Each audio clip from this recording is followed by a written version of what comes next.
O'Gene versus Hall. Step forward, please. 19-year-old student Jacqueline O'Gene says her former boyfriend, 18-year-old Andre Hall, crashed her car twice and assaulted her, breaking her cheekbone. Order. All rise.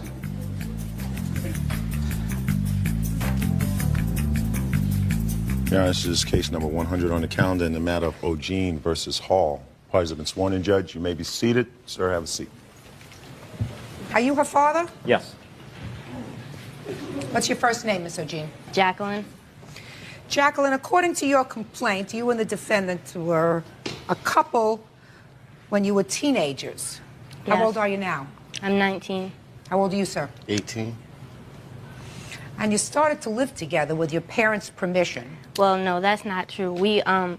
I was moving away to go to college, and his mom was moving to the same town, and my dad offered to pay half the rent while I was in college, and I needed a roommate. As soon as I moved to Buffalo, I didn't have a roommate. I put up signs and stuff, and... So you chose him as a roommate? It was supposed to only be temporary. So your father paid for half the rent and his mother paid for half the rent? Yes. But you were boyfriend and girlfriend? Yes. And according to this complaint, you bought a car. Yes.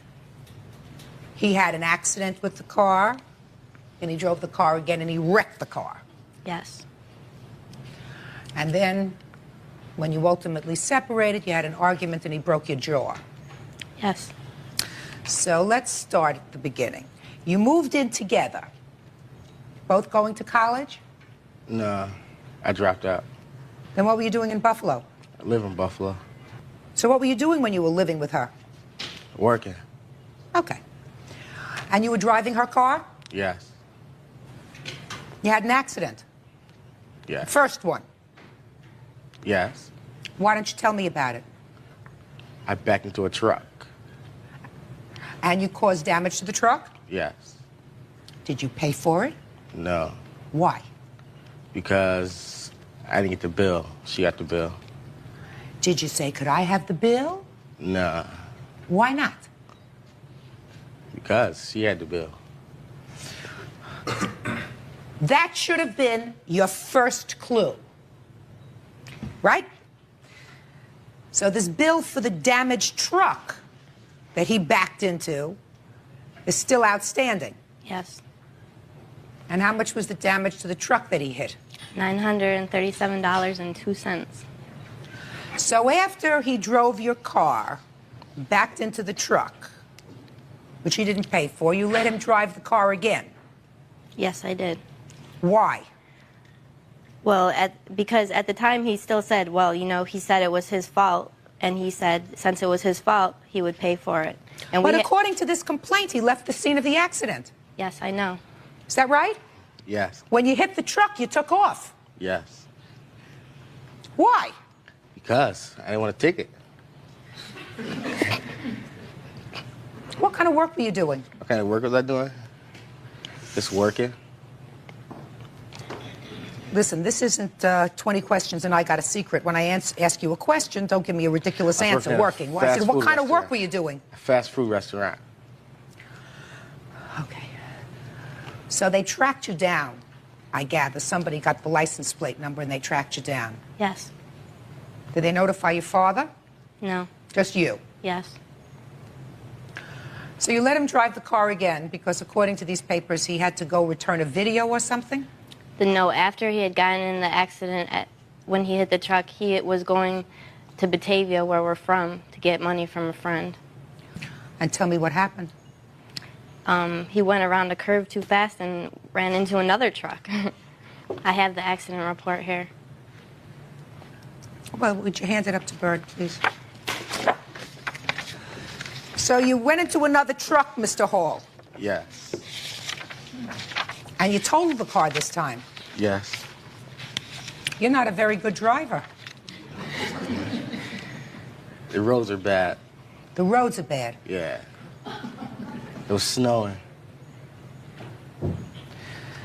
So this car had to be sold, and according to your papers, it was sold for practically no money because it was totaled. Right. My dad sold it for $400. Is that right, sir? Yes. After Andre Step up here. after Andre had the accident, he signed the car over into my name, and I paid the towing bill and the storage fee for it. What do you mean he signed it over into your name? It was in his name? Yes, they had. What was the car doing in his name? After he got in the first accident, my insurance is higher than his, and he had just got his, and I had to put the down payment on the insurance in order for the police to release the car because it was involved in an accident. So I had to sign the car in his name and put the insurance in his name because I couldn't afford it in my name because mine was higher than his. Yours was higher than his, and he had already been in an accident? He had just gotten his license like a month before that. Don't you feel foolish? Yes. So I paid the towing and the storage bill on the car and sold it to whoever I could get the highest from. As of last week, I have 3 figures that the car was valued at $4,400 for the average. Yeah, but she gave the car to him. See, I had the money to put the insurance on the car. But after he had gotten in the car accident, his was cheaper than mine, so we put in his name, but it was only supposed to be temporary. So, and then we were going to sign it back over to me just a couple of months later, just because the down payment mine was higher than his. Is that right, sir? No, she had no license, and that's why she signed the car over to my name. She had no driver's license? No, her license was suspended. Was it? Yes. For what? Because I had gotten, just from tickets, I had gotten tickets that I didn't pay. Another part of this equation is that Andre hasn't worked since I've known him for more than a week straight at any time. Jackie was working as a certified nurse's assistant, and in order to get to these locations, which were not on a bus route, she needed transportation. And going to college. And college. I think that your first course in college should be mate picking 101. That's probably true. Judge Judy continues in a moment. People, Judge Judy. Former cheerleader Jacqueline O'Gene claims her ex-boyfriend, Andre Hall, crashed her car and assaulted her, breaking her cheekbone. He says he hit her in self-defense. Now, I read in this complaint that there came a time when you finally got disgusted with him and you moved out. Yes. And then you say he assaulted you. I want you to tell me about that because that's the greatest part of your claim. We were arguing one night over something. It was stupid. We were arguing, and I said I wanted to wait till the morning to discuss it, and we just kept arguing, and one thing led to another, and he hit me. Where did he hit you? On my cheek, And he broke your jaw, my cheekbone. your cheekbone. That's not how it happened. Well, let me hear how it happened. Try to do it without smiling, sir. Well, what happened was my friend from Batavia came down from Batavia. He was visiting me and Jackie. And when we came down, he met 2 girls. And we picked the 2 girls up, and we went to a party. We came back from the party and went to her house. And Jackie... Oh, just a second. I have to understand this. Your friend came down, you went to a party, you met 2 girls. Yes. Your friend, a male friend? Male friend. So your male friend and the 2 girls went over to Jackie's house? Yes. Well, that's interesting. Go ahead. And she was intoxicated, and she was like, she was getting upset over everything, stupid things she was getting mad over. Well, and, what do you walk into the house, you knock at the door, no, you she ring was the with bell. us when we picked the 2 girls up. Oh, she was? Yes. Where did you pick them up? We picked them up on at the dorms. I mean, did you know these girls before? No. You just went into the dorms hanging around? No, they're outside. And you just picked them up? Yep. And where did you go after you picked them up? We tried to find a party, but we couldn't find the party. So we went back to her place and drank some more. And she got drunk and started tripping over, like, everything. And the girls had left, and Joe had left. Joe took the girls back home. So your friend took the girls back home. It was just the 2 of you in the house? Yes. And then, like, 10 minutes later, Joe had called and said the other girl wanted to talk to me. One of the girls wanted to talk to you? Yeah. I was on the telephone talking to her. Jackie came out the room, and she was like, "Who's on the telephone?" I was like, "Nobody." She's like, "Give me the phone." I said, "Okay." I took the phone cord out of the phone, gave her the telephone receiver. Just a minute. She said, "Who are you talking to?" You said, "Nobody." That you were just standing there with the phone in your ear, right? Yeah. So she said, "Let me see." Yeah. And you disconnected the phone and handed her the receiver. Yeah. Yeah. So she was talking to a dead phone. Yeah. Yeah. And then what happened? She threw the phone back at me and chipped my teeth. Yeah. And then like, I punched her in the mouth. Mm-hmm. Your Honor, that's not how it happened. What happened? You have any bills, sir? I didn't bring it with me. This wasn't a surprise that you were coming here today, right? Yeah. It was a surprise? No. No.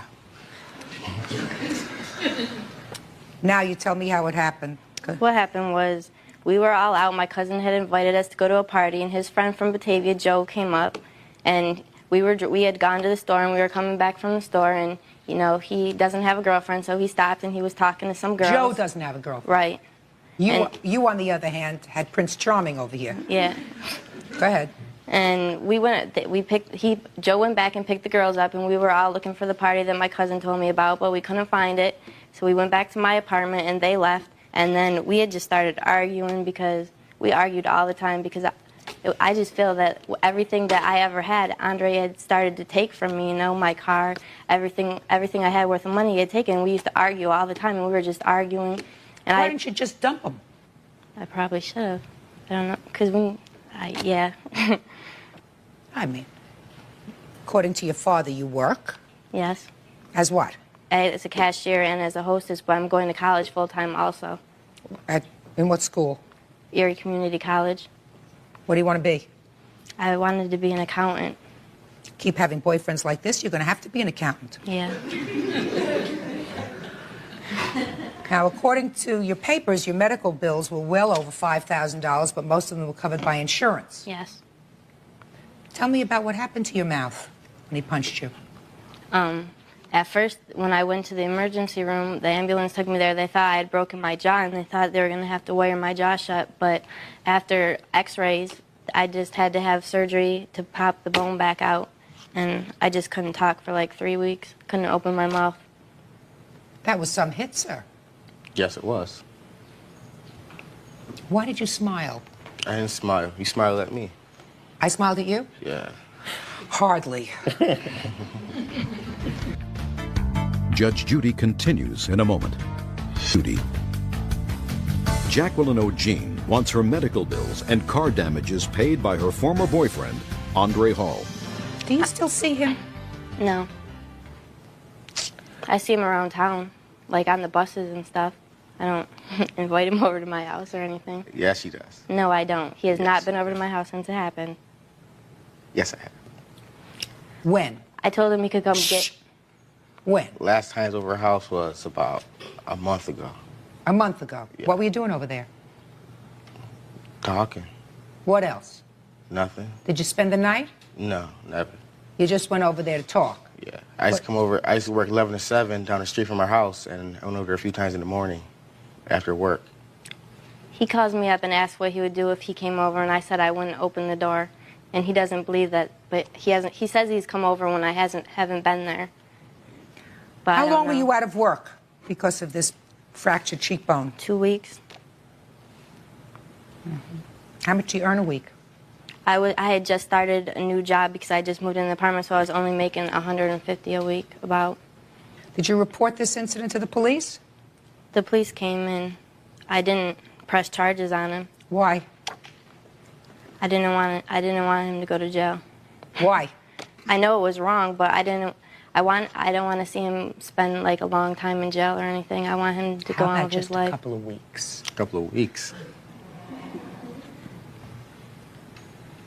You look like a pretty strong guy. That must have been some wallop you gave her to fracture her cheekbone. I didn't mean it. I'm saying, if somebody hit you in the mouth with a telephone, you're going to swing back. And I swung back. I didn't mean to break her jaw. You know, I feel bad about that, but I'm saying, if you're man enough to hit somebody, you're man enough to hit back. Mm-hmm. I didn't you go hit to him the with doctor? phone until after. I went to the dentist, yes. Show me. Right here. Show me the bills. Oh, I didn't bring them. You're supposed to bring things, you Well, know, I like you're forgot. supposed to pay for the truck damage. You're not supposed to leave the scene of an accident. Listen, you have other children? Yes. How many other children do you have? I have one son. How old? He's 16. Do you ever have any talks with your daughter? Oh, very often. I feel Jackie has come a long way since this incident and even the incidents before that. If I didn't feel that, I wouldn't have come all the way across the country with her to be here. I feel she's making big strides. She's working towards supporting herself and getting through college, and it's... She looks like a nice young lady who is irresponsible. She's irresponsible. I know that because she had tickets that she didn't pay, so her driver's license was suspended. Did you know that? Yes. I've worked and paid off all my fines so I know, far. but you didn't pay them as you were getting them. That's part of a responsibility of having a driver's license and driving a car. You get a ticket. The first thing you do is you go home, you write out a check, and you pay it. That's true. Jackie's been raised realizing that there's a reasonable consequence to every action. And these have built up on her, and she's realized it now, and I feel she's straightening her life around well. However, I don't think it's fair that this guy has taken away everything that she's had and worked towards. Oh, I absolutely agree with you. He's a good lesson. Just to give you a little idea about the honesty of whatever his statements are, he didn't tell you that after he had punched her, he had called my house, and my wife answered, and he told her that Jackie had been jumped on the street. He didn't tell us the real story. So when we got to the hospital, which we had to drive an hour at 3 o'clock in the morning to get there to find out what was really going on, Jackie told me the real story. And so I called the police. And however, since she wouldn't press charges, they had to release him. However, they did search him, and they didn't find her keys to her apartment, her book bag, or her bus pass, or her gold necklace. That he stole while I was in the hospital. No, I didn't. I don't like gold. Why would I steal a gold necklace? I don't like gold. He stole my book bag and my keys while I was in the hospital, and the next day I had to go to school. I couldn't talk. I had no book bag, no keys to my apartment. My dad had to pay $50 to get the locks changed, and then he brought the keys back 2 days later. Let me tell you, your daughter has very bad judgment. I hope she recognizes that. But I'm going to tell you, there's something back here that suggests to me that she still communicates with him. She may not tell you that. But I get these little hairs that's standing up in the back of my neck that suggest to me that they are not totally estranged. Do you understand what I mean? Mm-hmm. Judge Judy continues in a moment. Want justice? Call 1-888-800-JUDY. Where are you working now, Mr. Hall? I work at the Dollar Tree. How many hours a day do you work? Like 12. And how many days a week? 4. Good. And you living at home with your mother? Yeah. Good. So you got all that money, right?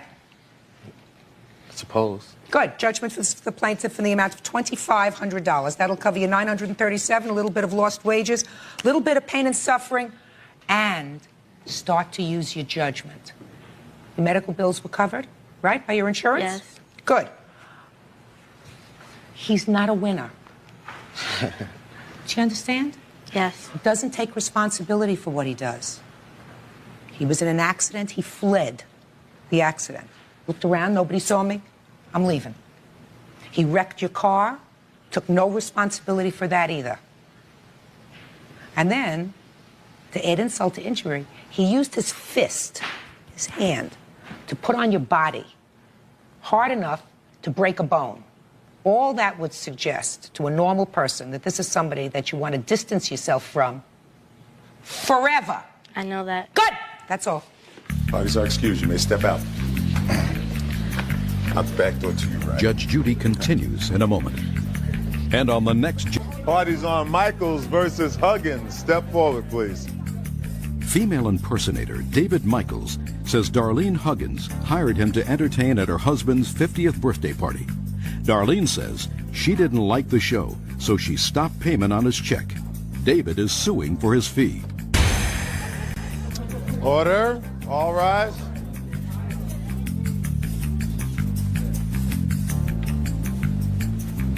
Yeah, it's case number 366 on the calendar in the matter of Michaels versus Huggins. Parties have been sworn in, Judge. You may be seated. Ma'am, have a seat. Mr. Michaels, you came in costume today to the courtroom. I don't know why. I assume you'll tell me if I ask you. I don't know if I'm going to ask you. But you earn your living as a female impersonator. You entertain, at least part of your job is to entertain at parties for which you are paid on a nightly basis. Mm-hmm. You were hired by the defendant to entertain at her husband's 50th birthday party to do some sort of an act. Want to tell me about this act? Yes. I actually came dressed like this today, Your Honor, because I was hired as a female impersonator to fool her husband, and I did fool her husband. And I did fool him because he thought I was a woman. Okay. So you came to the party, and the idea of the party, at least her participation in the party, Miss Huggins, was that she mingled with the guests and your husband and did whatever she did and fooled him at the end, and at the end she let it all hang out. Is that the idea? Well, I was hired for the party. I did my whole routine, which I explained to her in detail what I had to do, you know, everything. Going in there, dancing, sitting in his lap, telling jokes, whatnot. At the end, I pull off my wig, and in a deep voice, I would say something like, "Happy birthday from your friends. They always had their doubts about you." Okay. So whatever. You went to the party. How many people were at this party? 150. 150. And I assume she did, in fact, fool your husband during the majority of her performance. Most of the way through, yes. Then you gave her a check. You stopped payment on the check. Correct. So you stiffed her. Why? Because the act was not what I ordered through the agency I went through. He was supposed to come in and dance around, entertain, strip down to a bikini. Oh, you know that's not correct. Mr. Michaels, shh. Go ahead. Do a comedy roast on him, and no contact whatsoever except possibly sitting on his lap, and that at the end of the act he would take off his wig and his voice would be normal, and then it would surprise him. So? Well, we had a couple other surprises in between. So? When David Michael came in and to do the act, he didn't come early enough to mingle. He came right in and started to do the act with my husband. He handcuffed my husband, took a sanitary pad out of his bag, proceeded to wipe my husband's face with it, take warm whipped cream out of a can and sprayed it on his clothes, dripping down on his clothes, and then proceeded to take napkins and wipe it off his, which I have pictures here. I don't even want to see those pictures. You've painted an ugly enough word picture for me. Shh.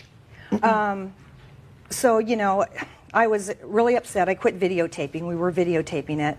I had a couple of my friends walk out. It was just really in bad taste. It was a family party, you know. I mean, we're having a good time. Miss Huggins, the whole idea is in bad taste.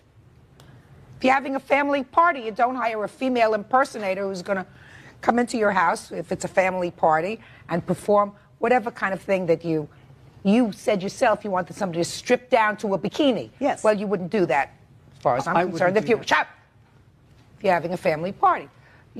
So the whole thing was not in good taste.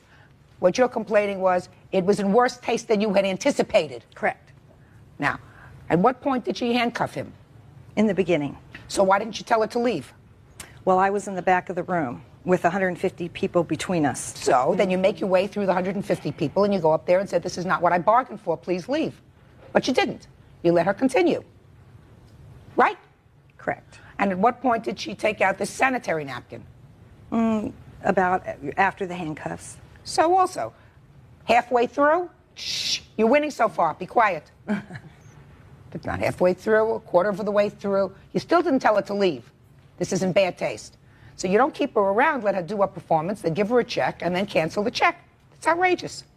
There was more to the story. So let me hear. Okay. He took out a whip and proceeded to pull my male guest out and slap him across the face and bend him over and lift his leg up on a chair and then whip their bottoms. That was 3 guests. She did that too. Just a second. After the first one, why didn't you tell her to leave? I was too embarrassed and shocked to even approach her. Embarrassed and shocked. And after she did that to the first guest, the second guest came out, she pulled them out. I mean, she's one person. If they don't want to be pulled out, they're not pulled out. They say, "This is not something that I want to do." So not only did the first one come out, then the second one came out, and then the third one came out. And you're watching all of this, being appalled, being shocked, being in a state, whatever. You didn't tell her to leave. Why'd you cancel the check for? Well, I wasn't going to cancel the check.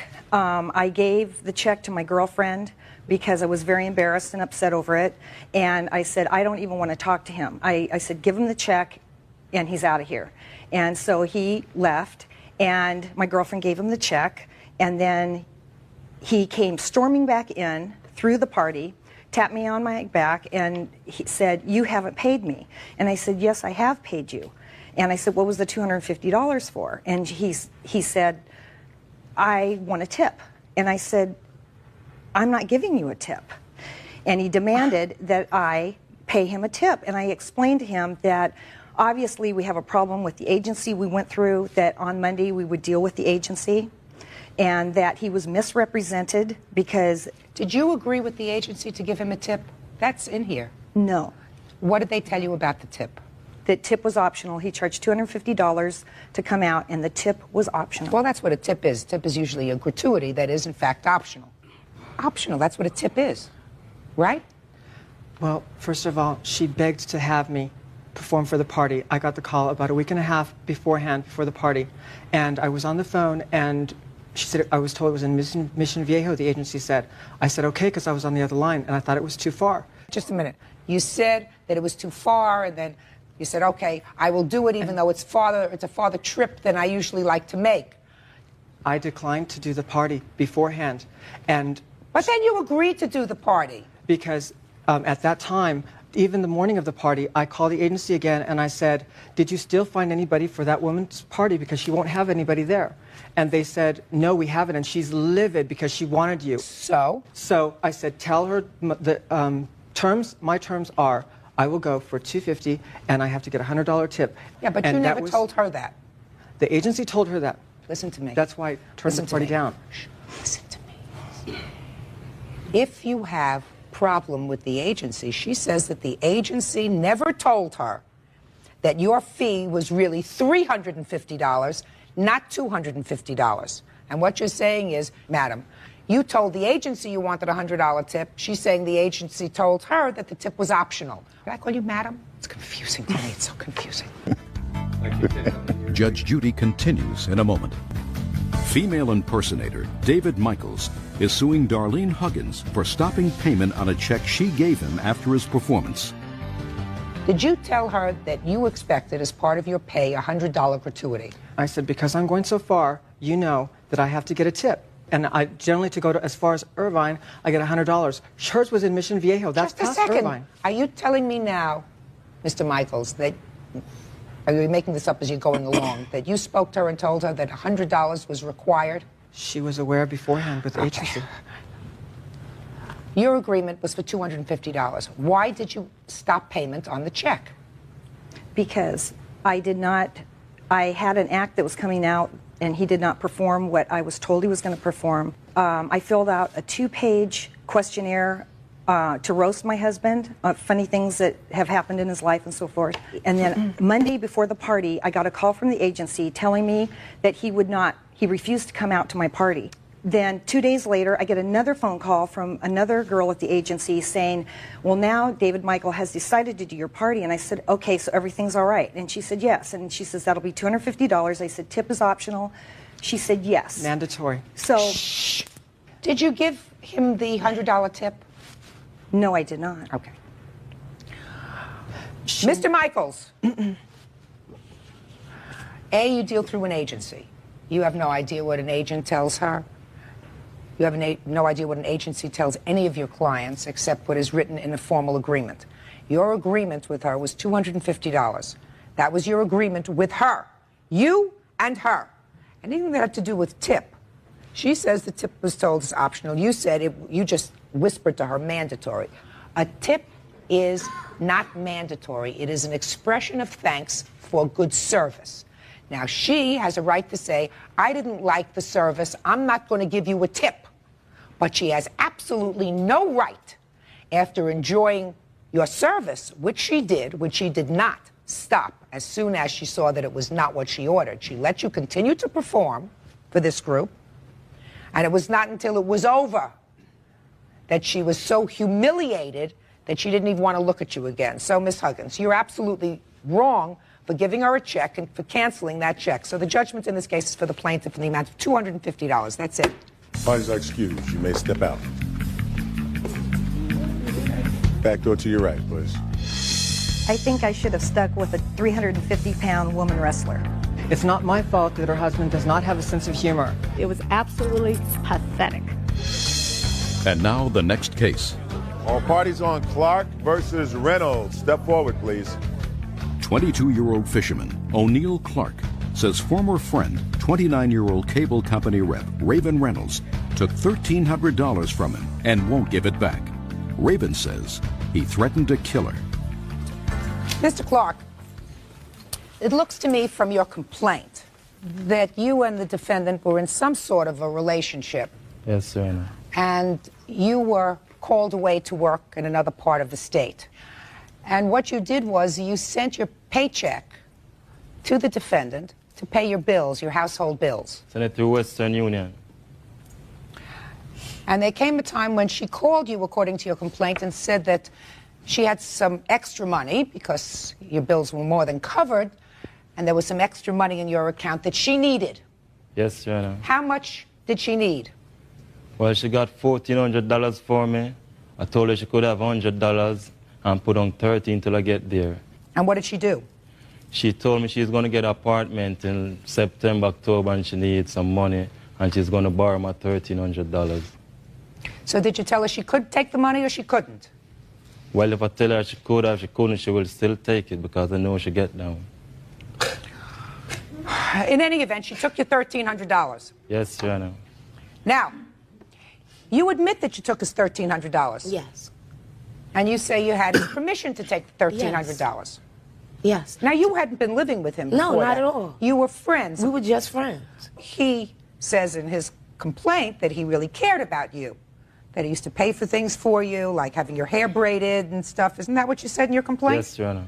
So you knew that he cared for you. Yeah. Right? Mm-hmm. According to your complaint, you didn't care for him the same way. Not the same way he felt about me, no. So you took his $1,300 anyway? I spoke to him about it, and he said I could borrow it. He said I could borrow it, and I told him that once I moved, in the next few weeks, I'd give him the money, start paying him the money back, which he agreed upon. So why didn't you pay it back? Because this man put me through hell. Hell. Just a minute, he broke into my house. He came back, and he told you he needed the money when he came back. No, that's not what happened. Yeah. Altogether, he had sent me about $2,400, right? We're just talking about $1,300. Oh, okay. Stick to the $1,300. Okay, fine. I didn't give him the money back, no. Why?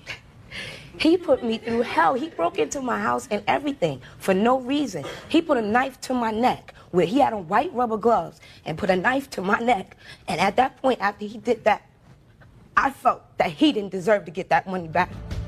Judge Judy continues in a moment. Judy. O'Neill Clark claims Raven Reynolds owes him $1,300. Raven says he threatened to kill her. What did he want when he broke into your I house? have no idea. Did he want his money? He didn't tell me he wanted the money. All he kept telling me was that I could kill you and I can go back to Jamaica. There's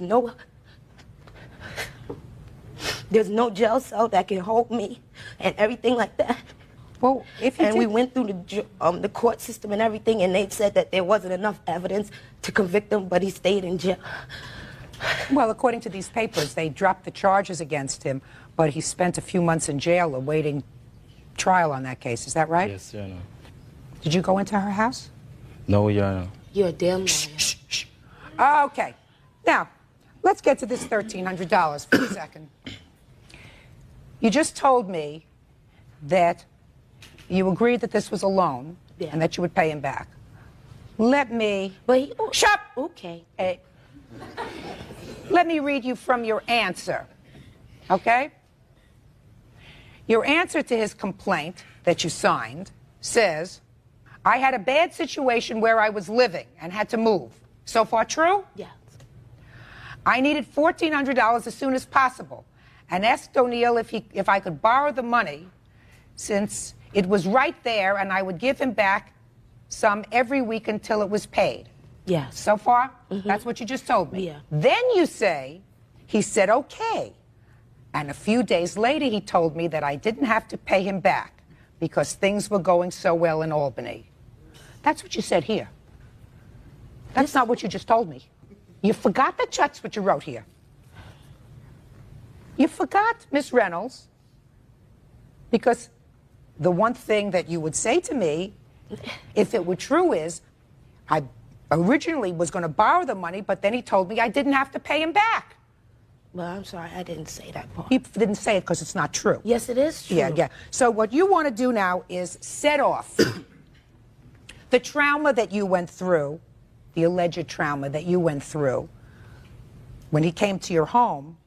You figure that's worth $1,400. Is that right? No, I think it's worth more than that, what he put me through, yes. Well, this case was dismissed. It was dismissed, but this man still continued to harass me. I went through 2 police stations Just a and everything. second. What was he harassing you for? Because he's telling me he's in love with me. This man's been in a psychiatric hospital because he's telling the police that he's in love with me and he wants to kill himself. When they come up with the ambulance, he decides, oh no, I changed my mind, but they took him anyway. I mean, he's crazy. Judge Judy continues in a moment.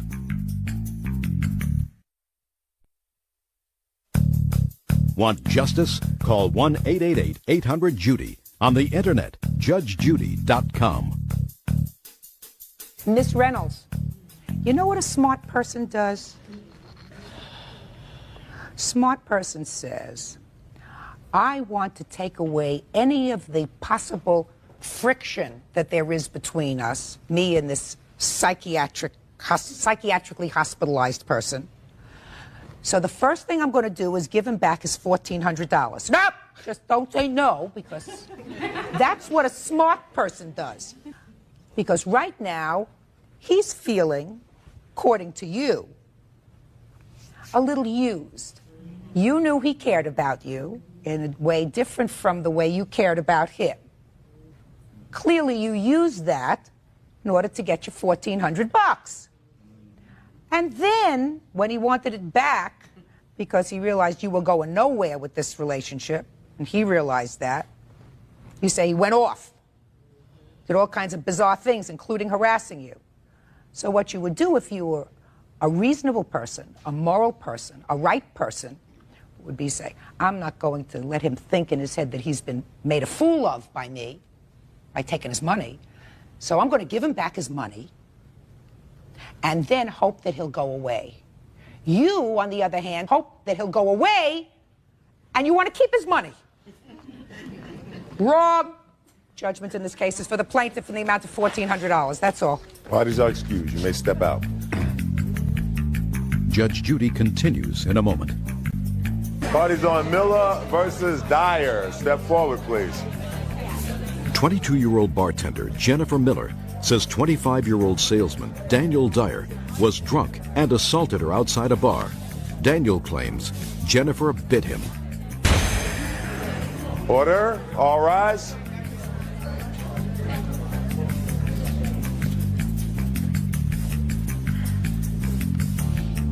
Now, it's case number 396 on the calendar in the matter of Miller versus Dyer.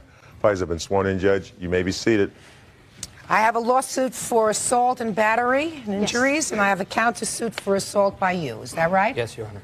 This occurred in some bar outside in the parking lot of some bar that you were both in. Yes.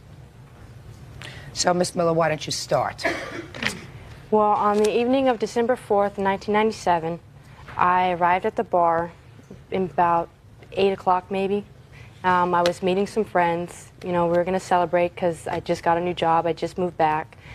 And we were playing pool when the defendant came in with another friend.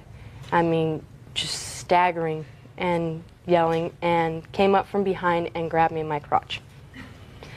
And You remember that? No.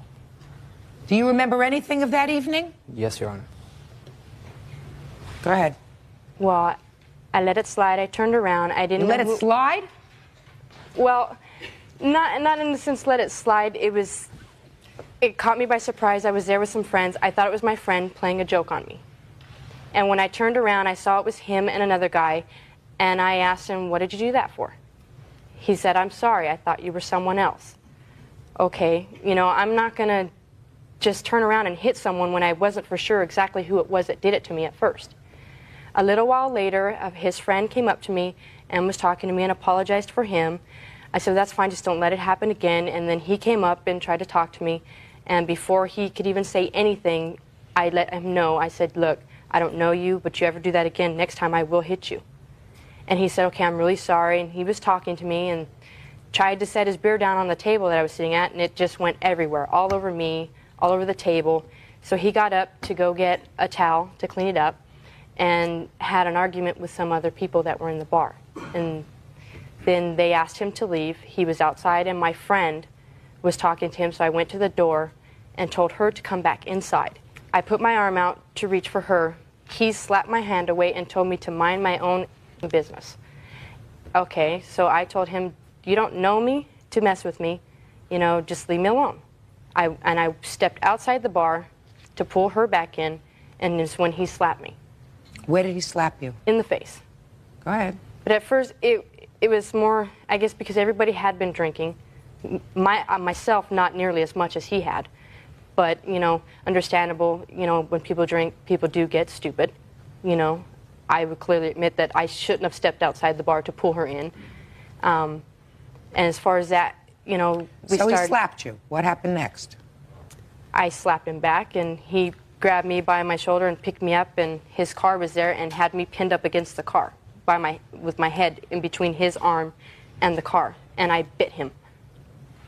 On the chest? Yes, I did. And then what happened? He finally let me go, and dummy me, said I told him if he wanted to fight, I'd be more than willing to fight. You know, so I took off my jacket and my sweatshirt. I still had a t-shirt and a thermal on. And then we started fighting from there, and he got asked to leave, and I went back inside. They locked him out of the bar. When you say you started fighting, you started punching each other? No, slapping each other. Slapping each other? Yeah. And when he threw me to the ground, I got up, he fell, and that was it.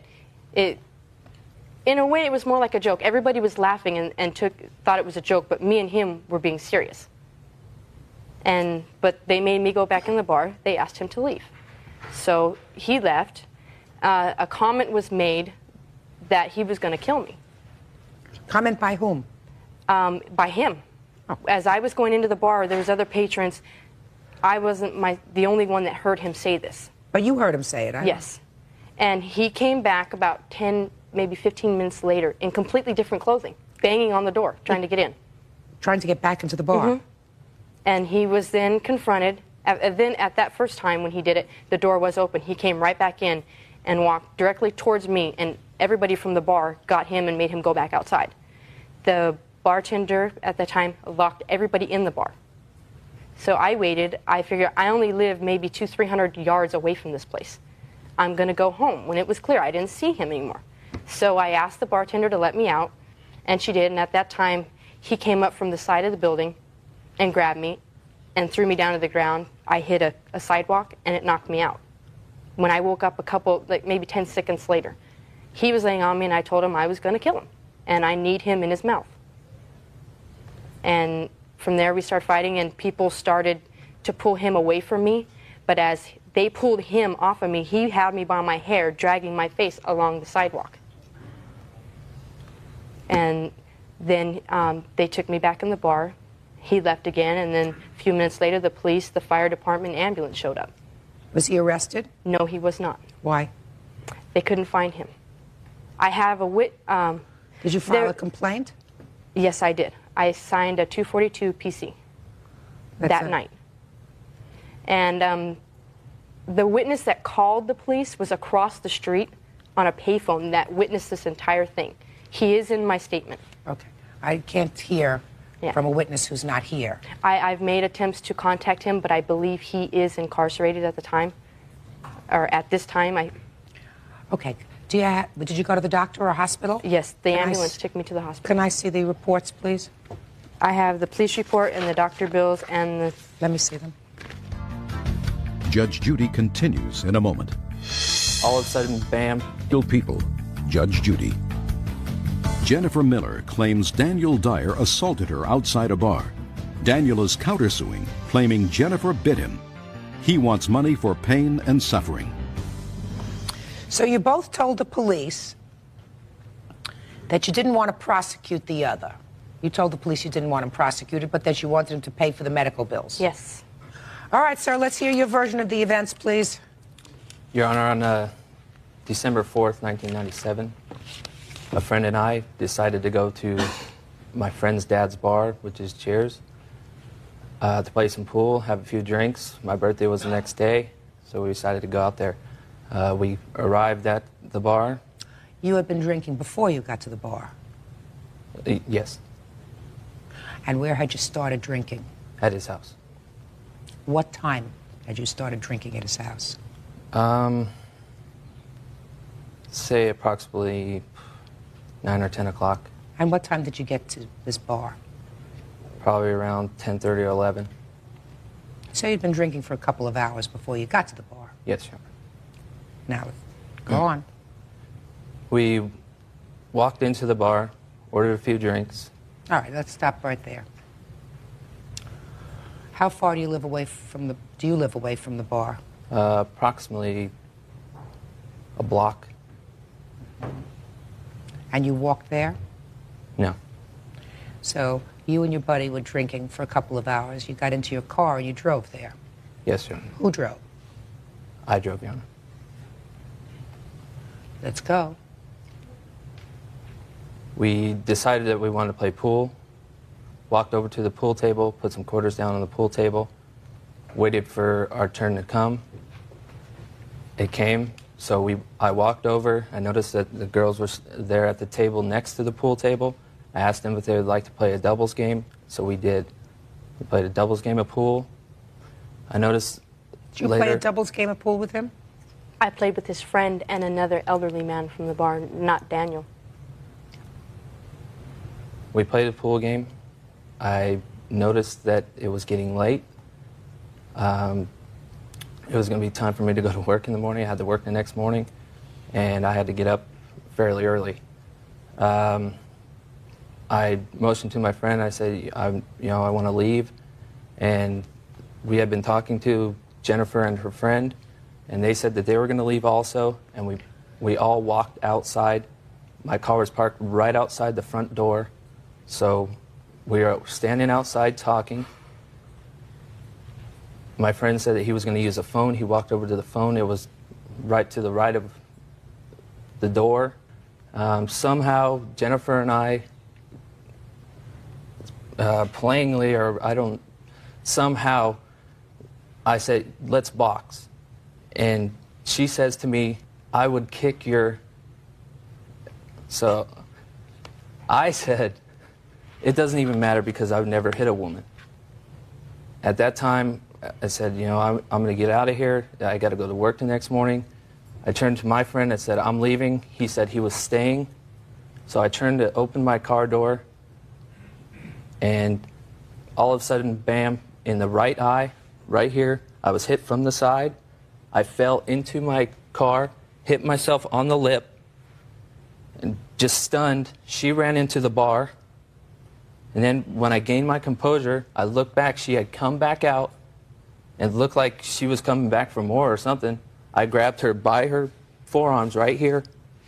We fell to the ground. That's when everybody from the bar rushed out, and they thought I was beating this girl's butt or something. They tried to separate us, and in the process of separating us, she was biting me on my left pectoral muscle.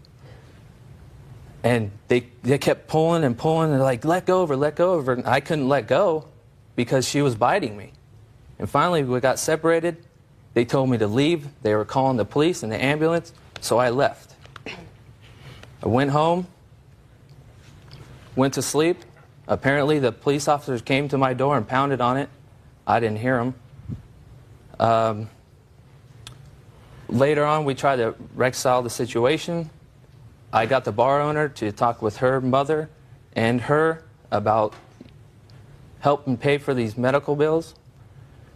After we had discussed that, the police officer came to my house, said that he needed to speak with me. I went to the police department, gave him my statement. He took pictures of me, of my wounds, and later on he contacted me, said that she was dropping the charges, and he also said to me that I would be able to file charges against her for assault and battery. Judge Judy continues in a moment. Do you have any recollection of leaving the bar changing your clothes. I went home, changed my clothes, came back. Right! You didn't tell me that, sir. I'm sorry. Oh, you left that part out. Closed captioning, sponsored in part by... Hey, let's go somewhere fun with AAA. Let's go for a night on the town. No kids. Let's go for a weekend away. Okay, let's bring the kids. But first, let's get this fixed. AAA, your membership to go. Real cases, real people. Judge Judy. Jennifer Miller is suing Daniel Dyer for assaulting her outside a bar. Daniel claims he was restraining her in self-defense. Now, what time did you get to this bar? I arrived in between 8 and 8:30. And had you been drinking before you arrived? No, I hadn't. I had just come from work. But you started to drink when you got there. All in all, the total, during this whole thing, I had 4.5 beers. Well, little ones or big ones? Regular 12-ounce bottles.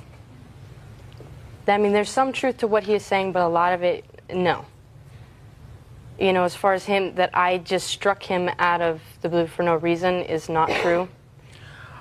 One of the things I don't understand, Miss Miller, is, you know, he got to this bar pretty well sauced to begin with. And he continued to drink while he was there. And he was so inebriated that he didn't even hear the police when they were banging on his door. So I have to discount a lot of what he said because he was drunk and driving his car. It means it could have hurt a lot of people in the block that you drove. So you weren't even smart enough to say, I've been drinking, let me walk the block to the bar. But that doesn't excuse your stupid behavior. No, it doesn't. Not at all. I mean, you stay in the bar, you don't go outside. Well, when I did leave the bar, I thought it was safe because he had been gone for a little while. And I figured I live next door, I'm going to run home. You know, I'll be fine. Why didn't you go with somebody else? Actually, I did. I left with my friend Shannon and her husband. They were walking right behind me as this happened. Where are they? They were supposed to be here this morning. I got a call early this morning. Their daughter had to be admitted to the hospital. She's having some type of surgery on her arm. Well, did Shannon and her husband come to your assistance? Yes, they did. They were out of the rest of the bar that was pulling him off of me. They were the first two out, and Shannon was yelling for other people to help her and her husband get him off of me. And you, Mr. Dyer, have no recollection of leaving the bar, having the door locked, and then trying to come back in. You have no recollection of that, sir? Of coming back? Yes. I did come back. Do you have any recollection of leaving the bar, changing your clothes? I went home, changed my clothes, came back. Right! You didn't tell me that, sir. I'm sorry. Oh, you left that part out. What did you go home and change your clothes for? Excuse me? What Because word didn't you understand? The shirt that I had on had been bitten a hole through. Yeah. And so I went home, I changed my shirt. Right. Came back. Why? Because I wanted to see what was going on. According to you, you knew what was going on. So you did leave the bar, go home. Did you drive home or did you walk home? I drove home, right? Got into your car, drove home, changed your clothes, and then came back. And what happened when you came back? I walked in the door.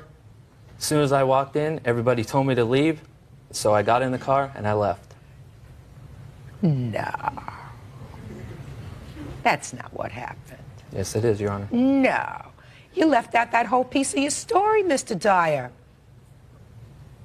And the first telling of the story, it all happened at one time. She bit you, you got her off you, the police and ambulance were called, and that was the end of the story. That's what you just told me. Isn't that right, Bert? That's what I heard. Judge Judy continues. Your counterclaim, Mr. Dyer, is dismissed. Miss Miller, you're suing for a lot of money. You want several $1,000s. Your medical bills were $888.93. Yes. Right? Yes. You want several $1,000s. You don't get several $1,000s because you're almost as dumb as he is. Yes. I'll admit. Almost, but not quite. But if I ever got into a fight, I'd like to have you in my corner. Thank you. You have photographs of your injuries? Yes, but they did not come out as well. I also have the injuries from the police department of Daniel as well. Where are they? Right here. Let me see. And I did bring one of the shirts that I happened to be wearing that night. The other one got lost somewhere that night. Is any of this money reimbursed by insurance? No, it's not. You bit him pretty good. Well, when he's laying on top of me, there's nothing else I can do. That's all right. Do what you got to do. You have any photographs, Mr. Dyer? Yes, I do, Your Honor. I'd like to see them, please.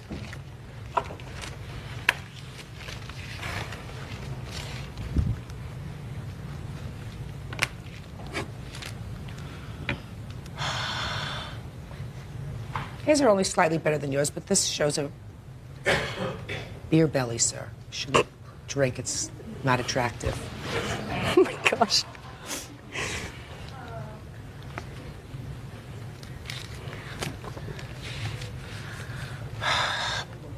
Judgments for the plaintiff in the amount of $888.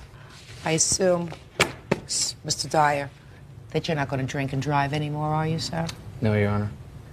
Have a history? Any arrests for DWI? No, Your Honor. None? None. Very lucky. That's all. Thank you. Parties are excused. You may step out. Judge Judy continues in a moment. And on the Parties on Nottage versus Hill. Step forward, please. 24-year-old Santana Nottage is suing brothers William and Mark Hill for throwing a beer bottle at his car. Their brothers are countersuing Santana for beating them up. Order. All rise. Order. Thank you.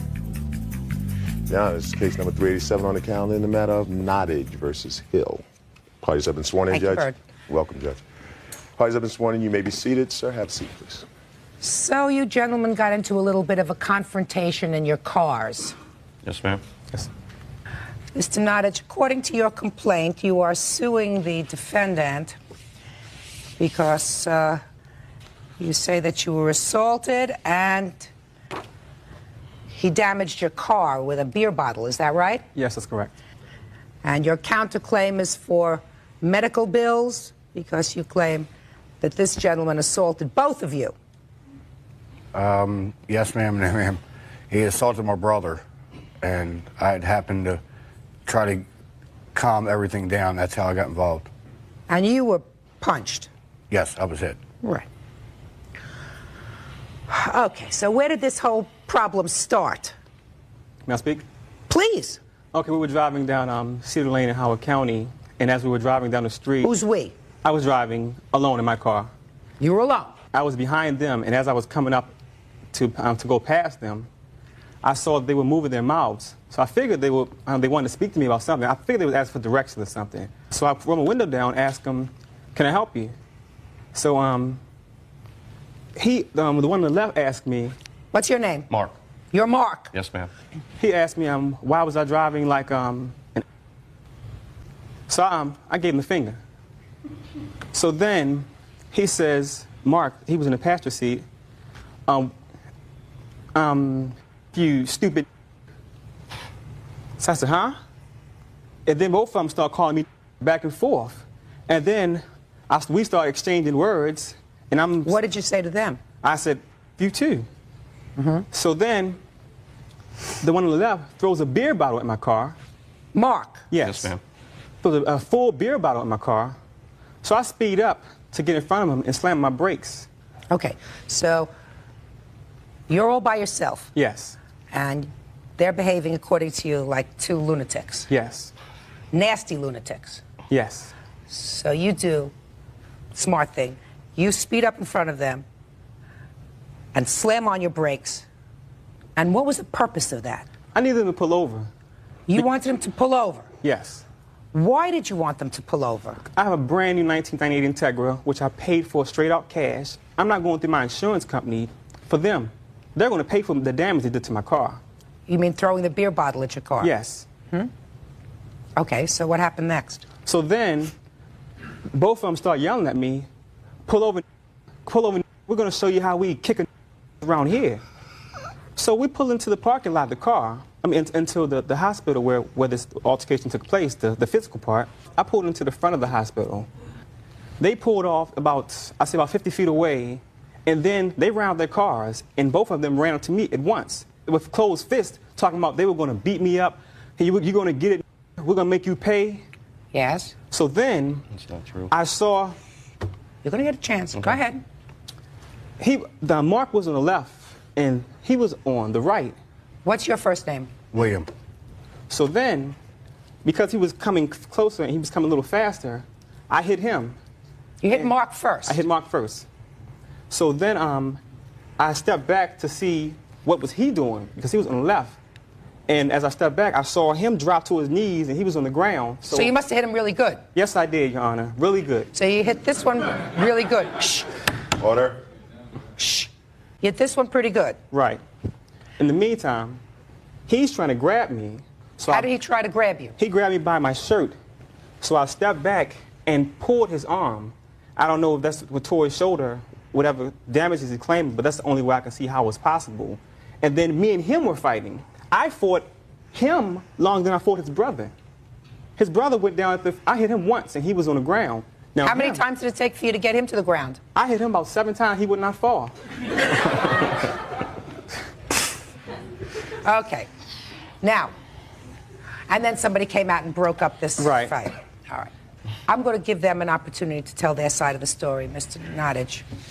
But first, let me deal with you, sir. First, take your hand out of your pocket.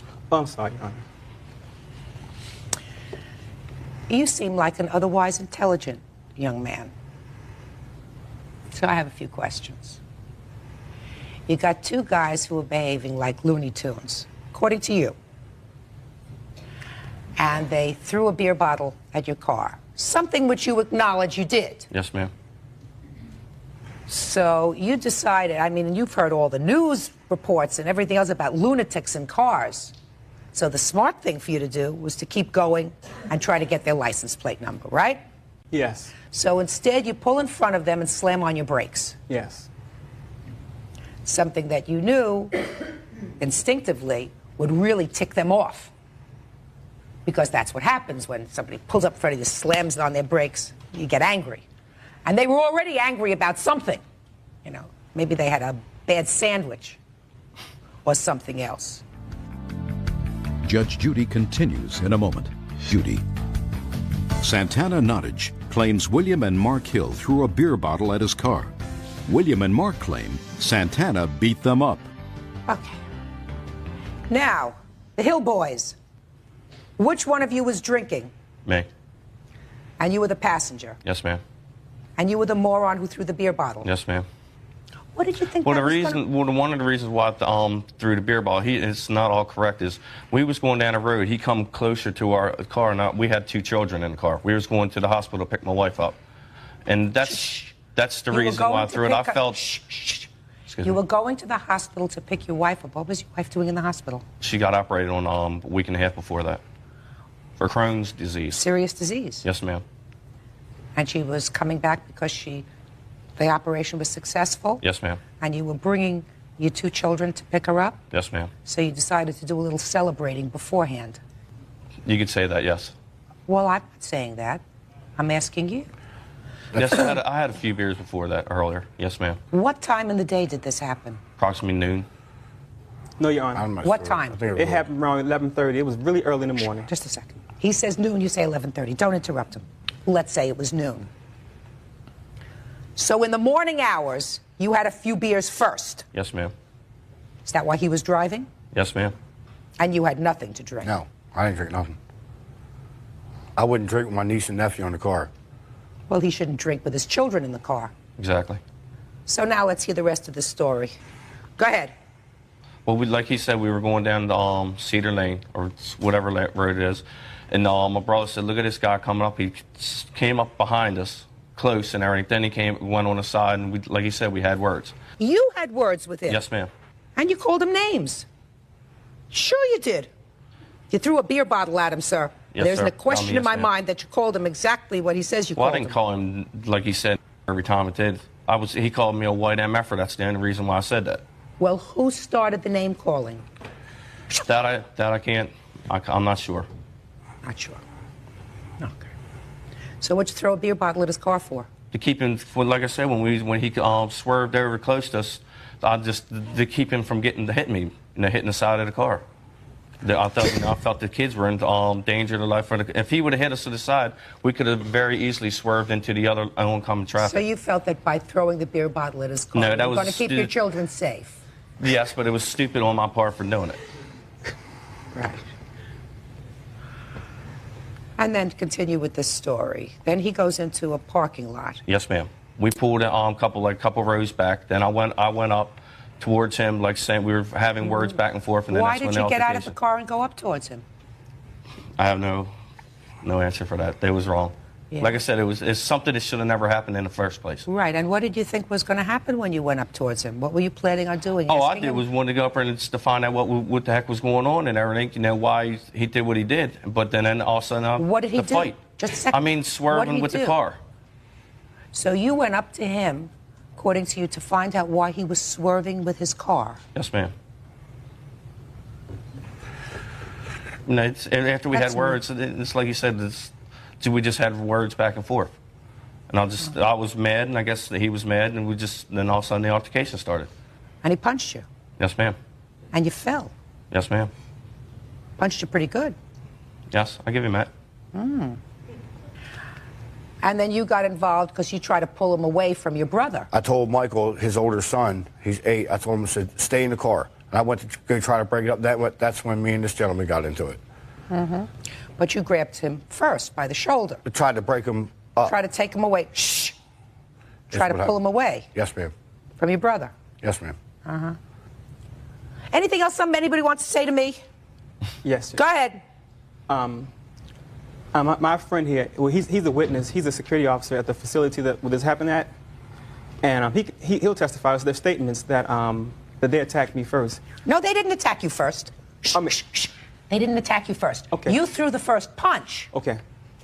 You threw the first punch, but that doesn't say that I don't believe that he was going to get you. Okay. Because I think that his statement to me that he got out of the car to find out why you were swerving is full of baloney. Okay. Give me the estimate on the damage to your car. That's in here. There's 3 estimates here.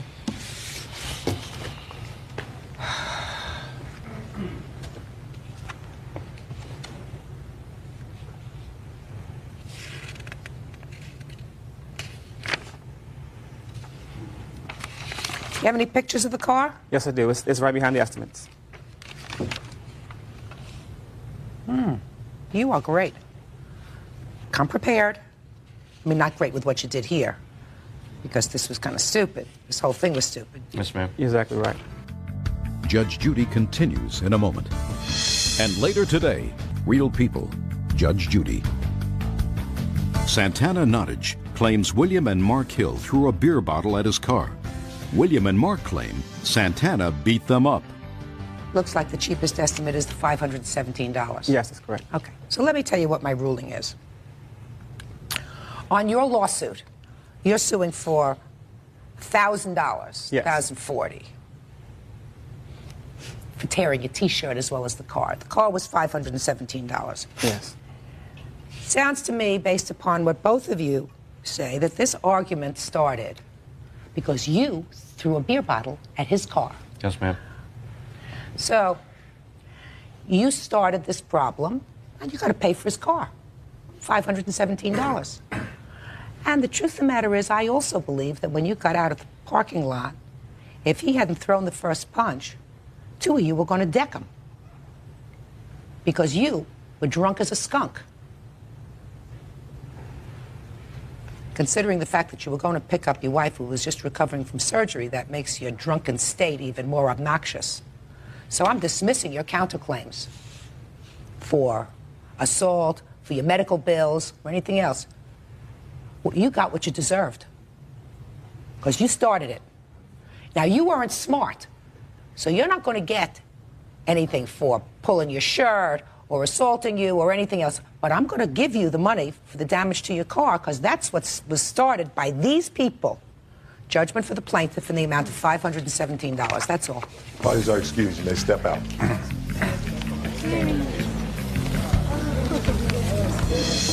Well, I'm sorry that it happened. It should never happen. Just what happened, happened. I was outnumbered by 2 bigger men. I should have stayed in the car. Like, sorry that it happened. And now the next case. All parties on Solis, Hull versus Burt. Step forward, please. Editor Francis Solis and decorator Nelson Hull claim surgical coordinator Richard Burt's peacock damaged their car. Richard says peacocks are wild and it's not his problem. All right. I'm just waiting for you to get ready. Ready? The two of you were tenants in an apartment complex that was owned by the defendant from 1995 to 1998, according to your papers. Is that correct? Yes. And at the very beginning of your tenancy, back in 1995, you noticed a large peacock on the property. So far, correct? Yes. And that peacock would perch on your car, scratching the paint on your car. Also correct? Yes. And the peacock did that from 1995 until the time you moved out in 1998. Also correct? Correct, yes.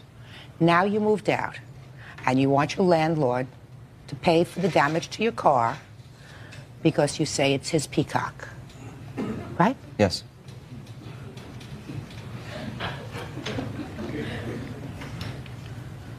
And he says it's not his peacock, but a wild peacock that he just fed. Right? Correct. You all do live in California, don't you? Yes. Thank God.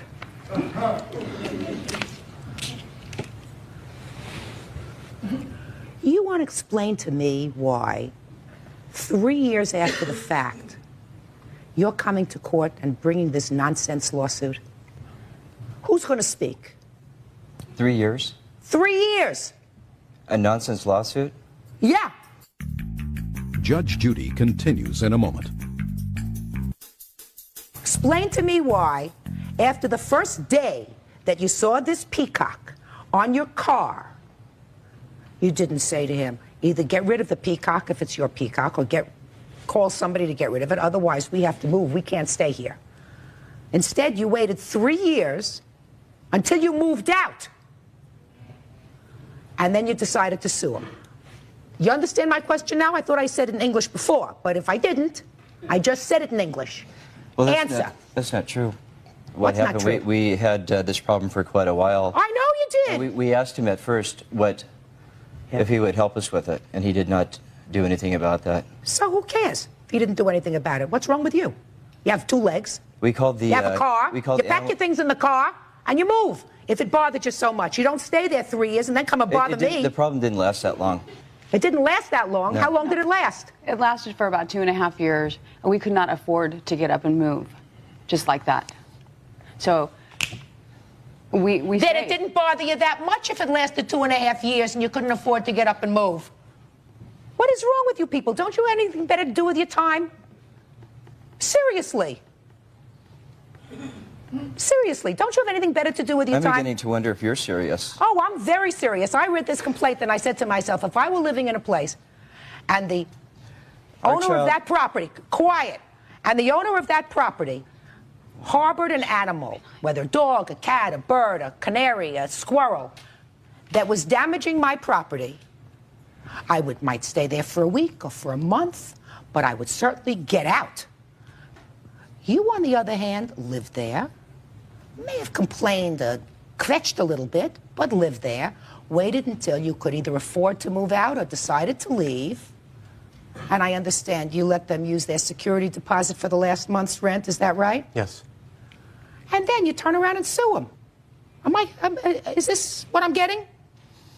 Get a life. Goodbye. Case is dismissed. Parties are excused. You may step out. Judge Judy continues in a moment. And on the next Judge Judy. Parties on Lillard versus Flynn Christensen. Step forward. 37-year-old housewife Christina Lillard is suing 21-year-old Martha Flynn and 23-year-old Gary Christensen for taking care of their daughter for nearly a year. All rise.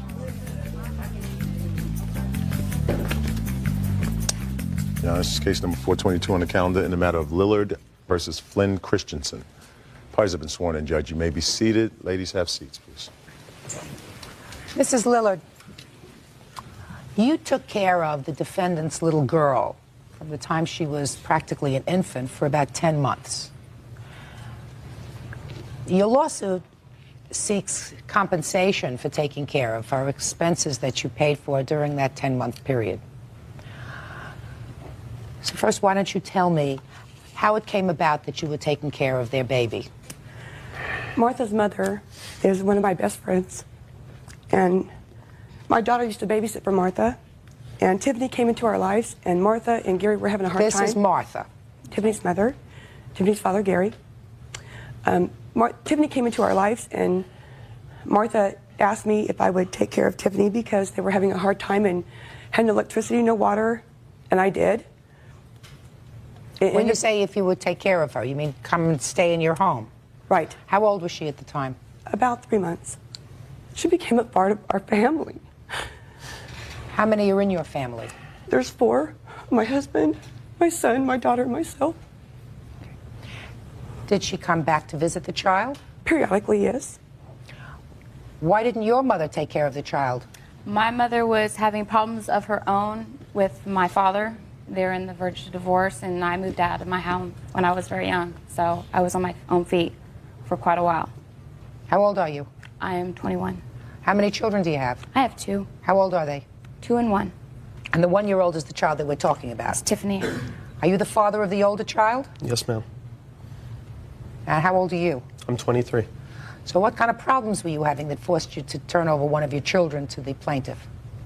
A lot of problems between me and him. What kind of problems? During relationship-wise, we weren't communicating. He was either at work or coming home late. I was either not caring about my home at home, taking care of my children, or keeping my house up. We weren't communicating in some sort of way.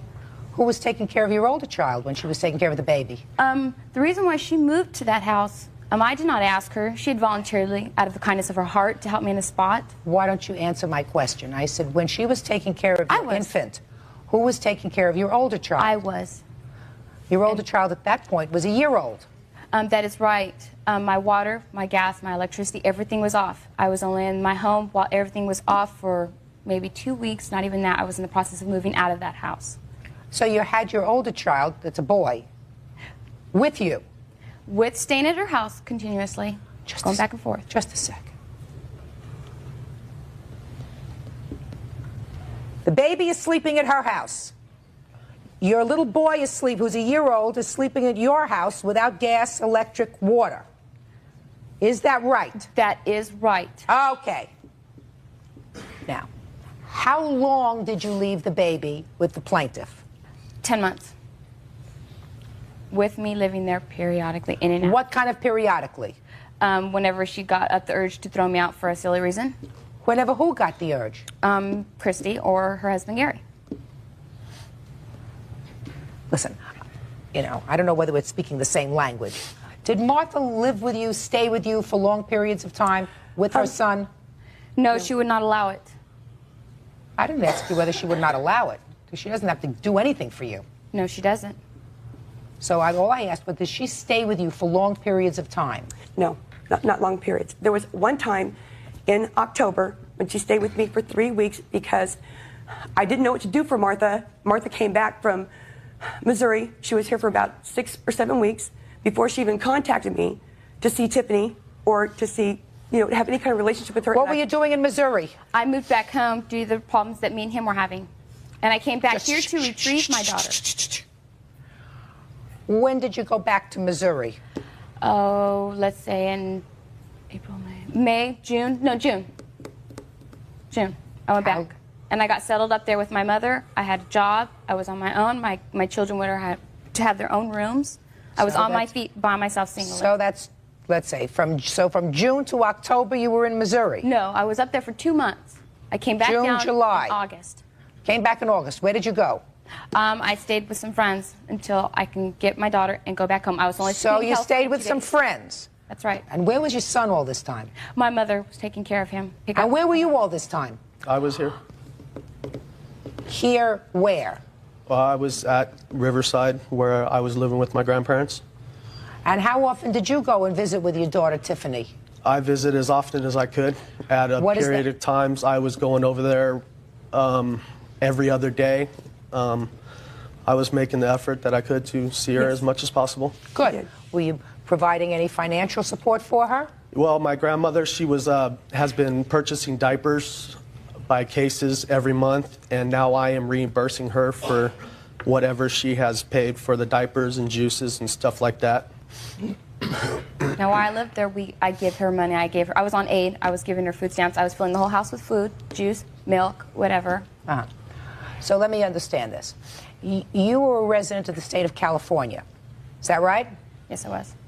And you were collecting welfare for yourself and your 2 children. Yes, I was. Just answer my question.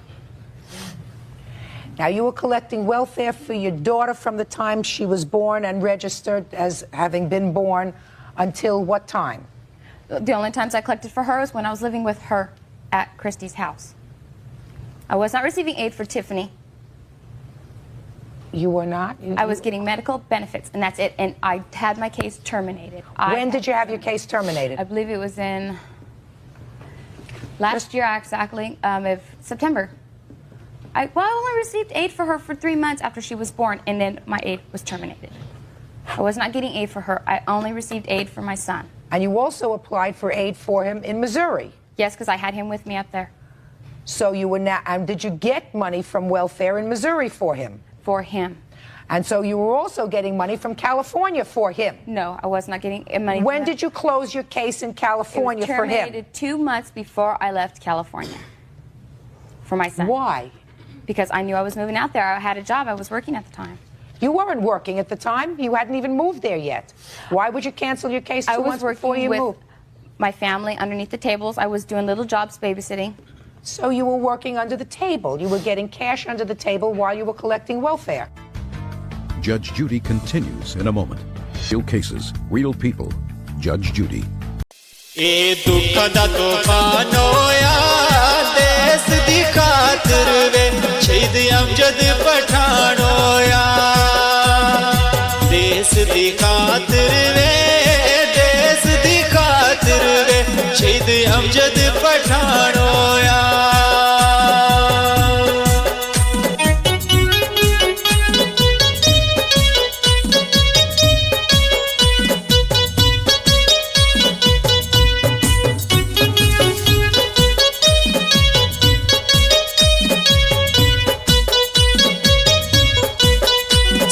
शक्ल ते बाल तेरे दिलों विचों नहीं जांदे हुणे अमजद ख्याल तेरे दिलों विचों नहीं जांदे दिलों विचों नहीं जांदे हुणे अमजद ख्याल तेरे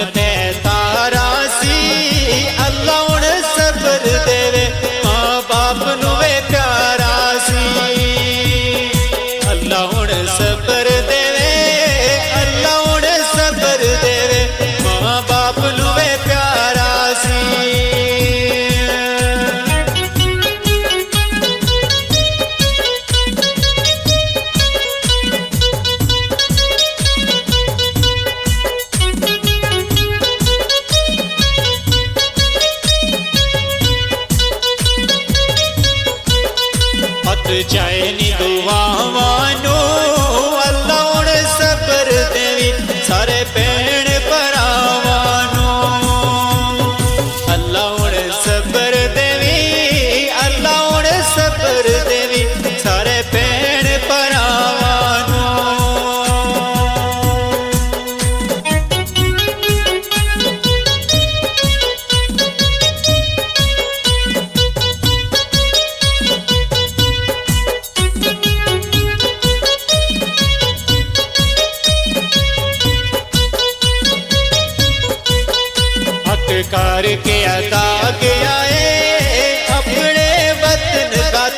बाजी जान दिला के आए अपने वतन खातर अपने वतन खातर बाजी जान दिला के आए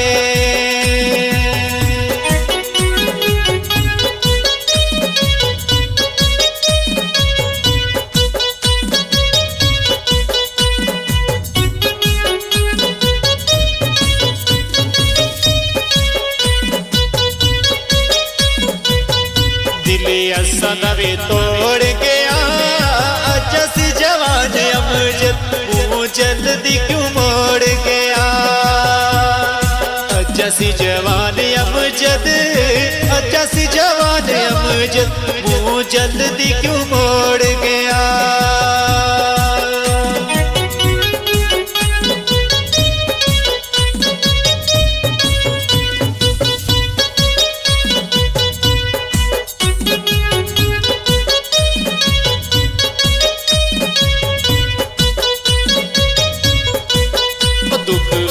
देवे होंदे नी पठाना तीर दे विच अज पत्थर वीरों दे नी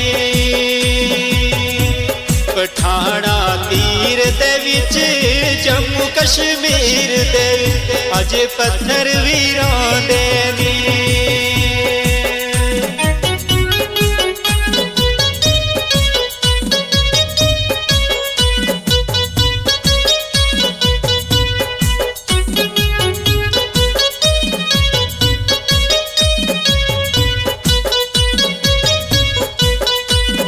भूल दुआ करिया अमजद पठान नुए अल्लाह जन्नत अता करिया अमजद पठान नुए अमजद पठान नुए अल्लाह जन्नत अता करिया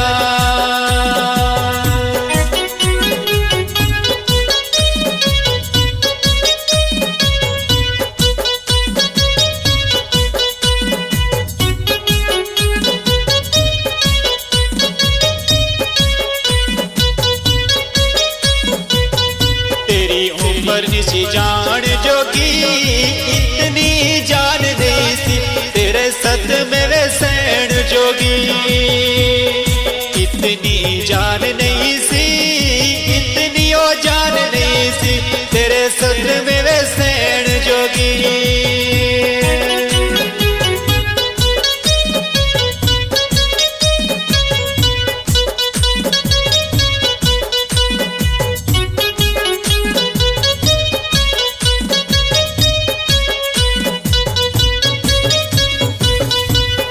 दुख न करीबो सारे दुआ करे हो अल्लाह जन्नत नसीबो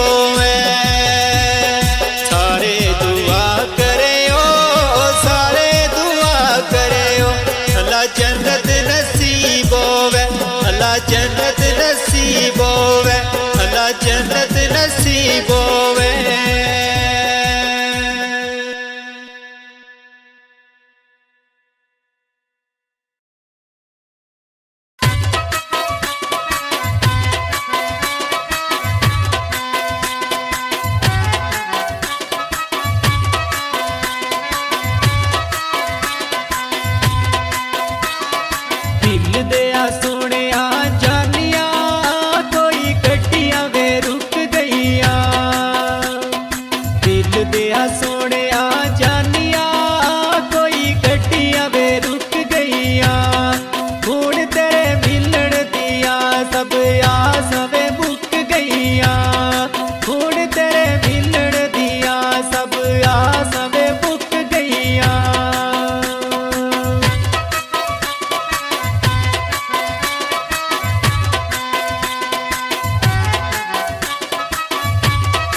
दिल दिया सुने आ जानिया हुण रात नू नी सोंदे दिल दिया सुने आ जानिया हुण रात नू नहीं सोंदे तेरे कोलू वक्त हो के हुण लुक लुक रोंदे तेरे कोलू वक्त हो के हुण लुक लुक रोंदे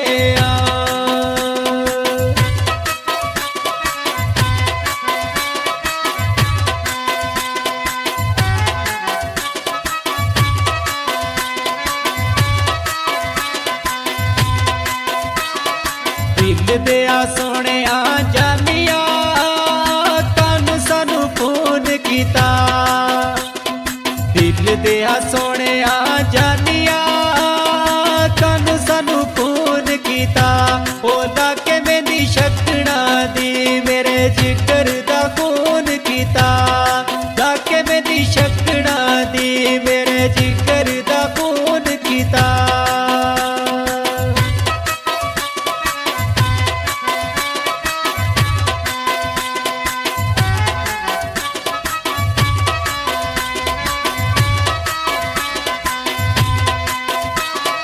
ਦਿਲ ਦਿਆ ਸੋਹਣਿਆ ਜਾਨੀਆ ਕਿਉਂ ਸਾਡੇ ਨਾਲ ਦਗਾਵੇ ਕੀਤਾ ਦਿਲ ਦਿਆ ਸੋਹਣਿਆ ਜਾਨੀਆ ਕਿਉਂ ਸਾਡੇ ਨਾਲ ਦਗਾਵੇ ਕੀਤਾ ਪੁੱਛ ਦਿਲ ਜ਼ਖਮੀ ਕੋਲੋਂ ਤੈਨੂੰ ਕਿਸ ਤਰ੍ਹਾਂ ਜੁਦਾ ਕੀਤਾ ਪੁੱਛ ਦਿਲ ਜ਼ਖਮੀ ਕੋਲੋਂ ਤੈਨੂੰ ਕਿਸ ਤਰ੍ਹਾਂ ਜੁਦਾ ਕੀਤਾ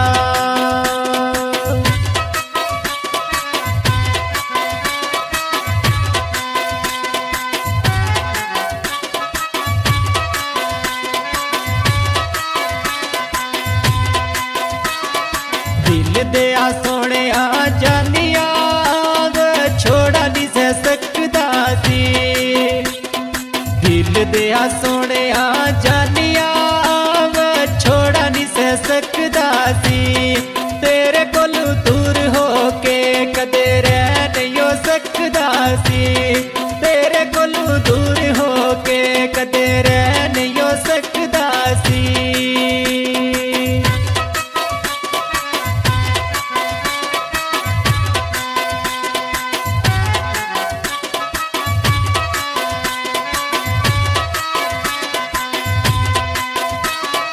ਦਿਲ ਦਿਆ ਸੋਹਣਿਆ ਜਾਨੀਆ ਇਹ ਵਿਛੋੜੇ ਵੇ ਪੈ ਗਏ ਨੀ ਦਿਲ ਦਿਆ ਸੋਹਣਿਆ ਜਾਨੀਆ ਇਹ ਵਿਛੋੜੇ ਵੇ ਪੈ ਗਏ ਨੀ ਉਹ ਤੇਰੇ ਨਾਲ ਜੀਣੇ ਦੇ ਅਰਮਾਨ ਹੀ ਰਹਿ ਗਏ ਨੀ ਤੇਰੇ ਨਾਲ ਜੀਣੇ ਦੇ ਅਰਮਾਨ ਹੀ ਰਹਿ ਗਏ ਨੀ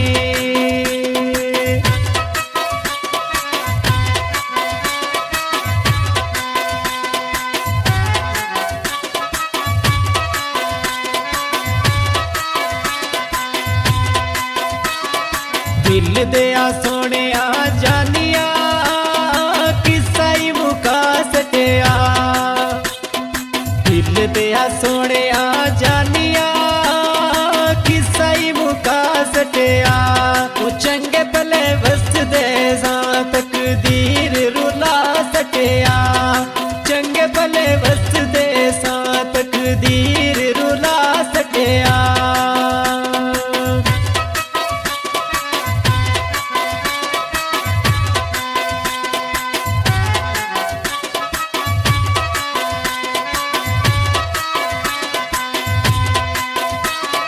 ਦਿਲ ਦਿਆ ਸੋਹਣਿਆ ਜਾਨੀਆ ਕਿਸਮਤ ਦੇ ਖੇਲ ਹੁੰਦੇ ਦਿਲ ਦਿਆ ਸੋਹਣਿਆ ਜਾਨੀਆ ਕਿਸਮਤ ਦੇ ਵੇ ਖੇਲ ਹੁੰਦੇ ਜਿੰਨਾ ਸੱਚਾ ਪਿਆਰ ਹੁੰਦਾ ਨਹੀਂ ਦੁਨੀਆ ਤੇ ਮੇਲ ਹੁੰਦੇ ਜਿੰਨਾ ਸੱਚਾ ਪਿਆਰ ਹੁੰਦਾ ਨਹੀਂ ਦੁਨੀਆ ਤੇ ਮੇਲ ਹੁੰਦੇ